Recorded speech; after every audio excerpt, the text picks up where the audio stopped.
Baik, kita lanjut ke bab ke-106.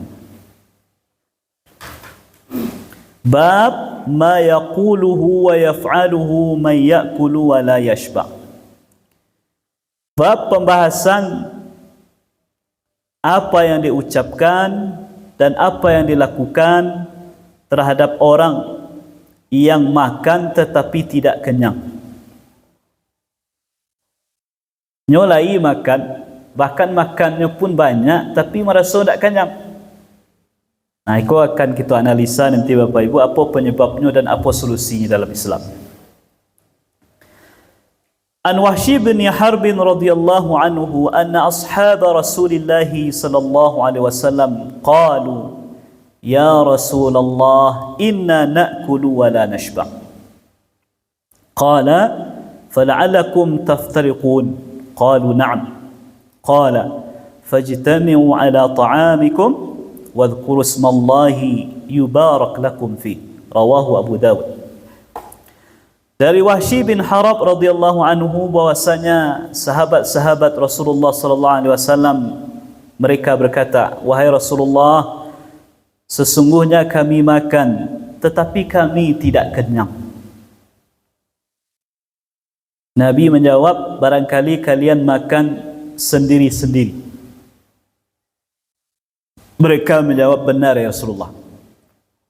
Maka Nabi bersabda, bersama-samalah kamu dalam jamuan makan dan sebutlah nama Allah, mudah-mudahan Allah berikan keberkahan untuk.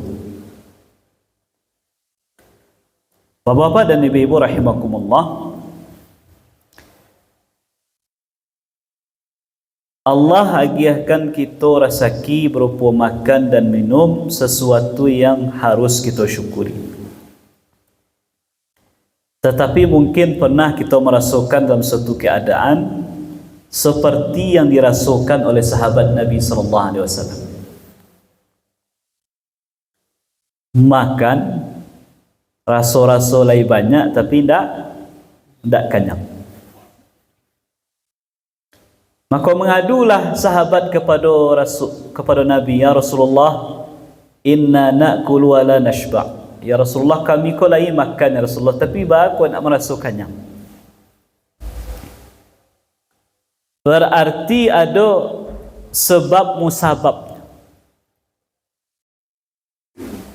Nah, kalau kita gabungkan beberapa riwayat terkait itu Bapak Ibu-ibu, sebab dari hal itu adalah yang pertama, ketika akan makan indak membaca bismillah, indak baca doa.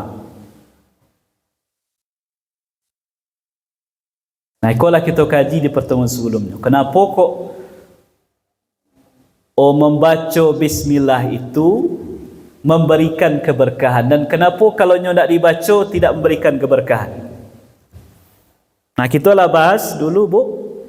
Orang yang indak membaca bismillah ketika makan, setan pun ikut makan dia.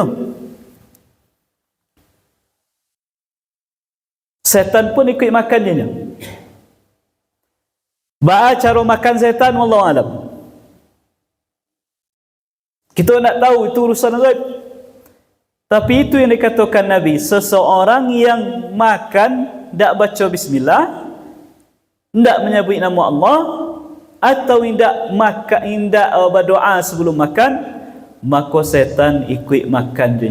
Nah, disitulah dicabut keberkahan makan itu. Yang ketika keberkahan makan itu dicabut, salah satu efeknya kita merasa tak kenyang. Maka solusinya, sebelum makan jangan lupa baca bismillah. Kalau lupa di awal, tak ingat di tengah atau di akhir, lah ditunjuk oleh Nabi. Doanya Bu.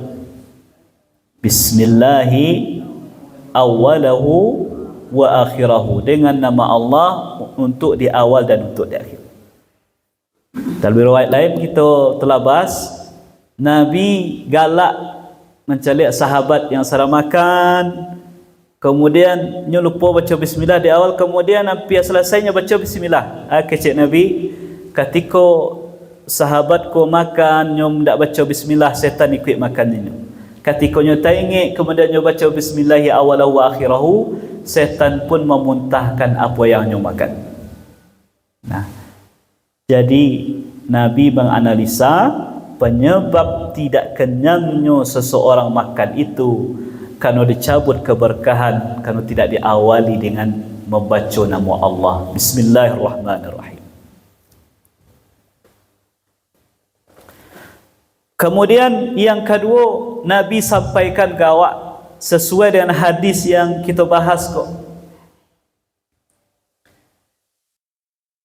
Indak merasukannya kecek Nabi, fala'allakum taftariqun. Mungkin dek kalian makan surang-surang.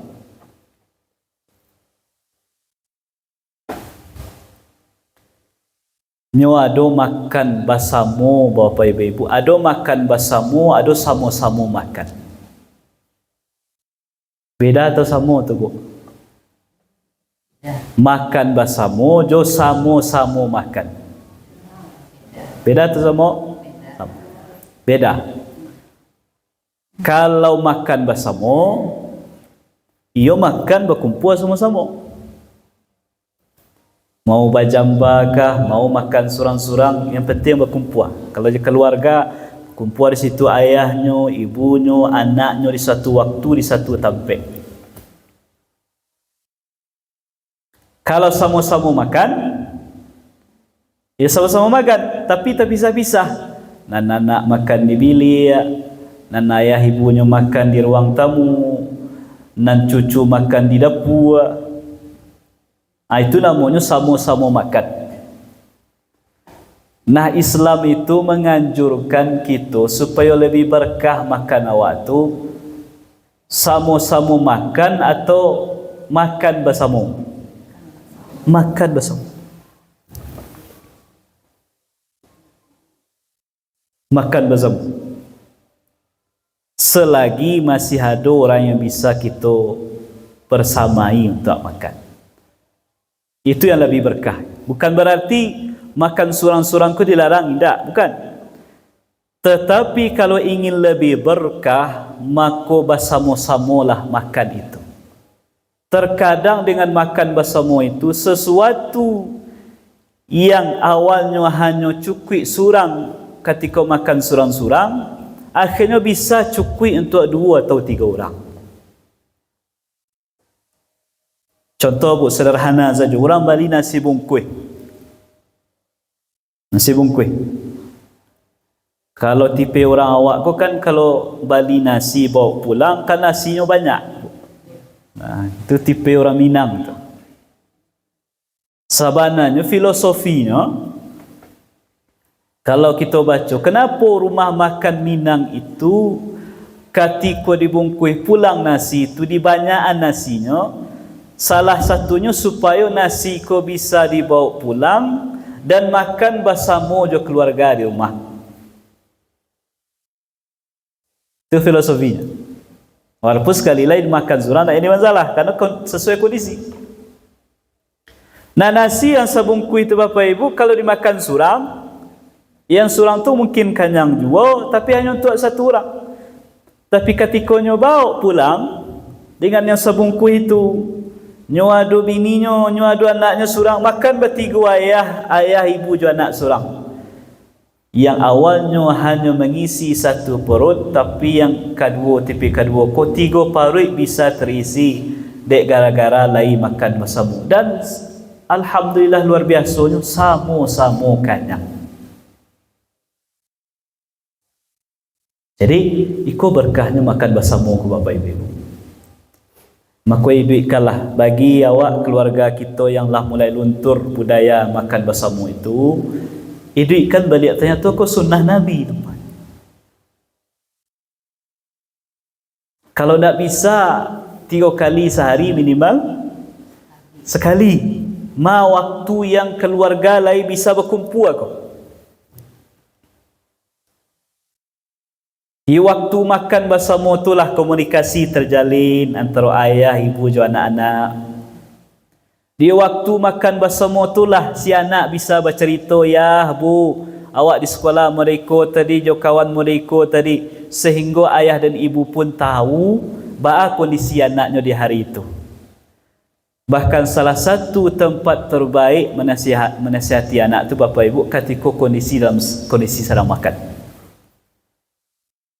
Nah, jadi jangan lunturkan, hilangkan kebiasaan makan bersama.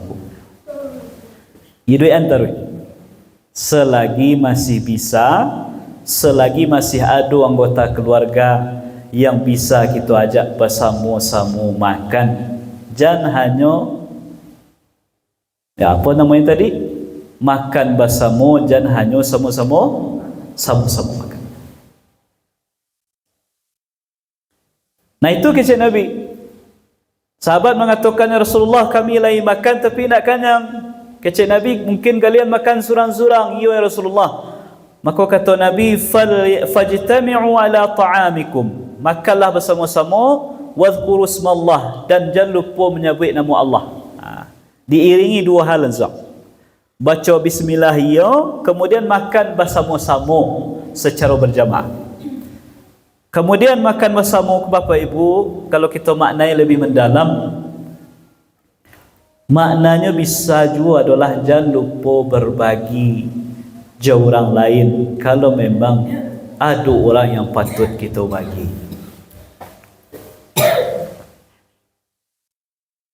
Berbagi je tetangga. Makanya kata Nabi, kalau kalian memasak makanan, perbanyaklah kuahnya dan bagilah dengan tetangga. Tapi jangan kuah mesti nak dibagi. Jangan kuah mesti dibagi. Artinya perbanyak makanan itu, kemudian bagi je tetangga.